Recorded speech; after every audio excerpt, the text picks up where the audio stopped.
உன்னை அடிக்கிறது 5 நிமிஷம் ஆகாது கண்ணா. உன்னை அடிக்கிறது 5 நிமிஷம் கிடையாது. யாருக்கு என்ன தீங்கு செய்தோம்? நமக்கு மட்டும் ஏன் இப்படி எல்லாம்?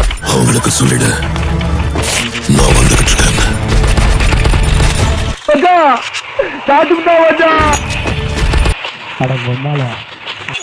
நாங்க ரொம்ப கேவலமான ஆளு. கேவலமான ஆளுனா எந்த லெவலுக்கு இறங்கி அடிமட்ட வரைக்கும் போய் ஆள.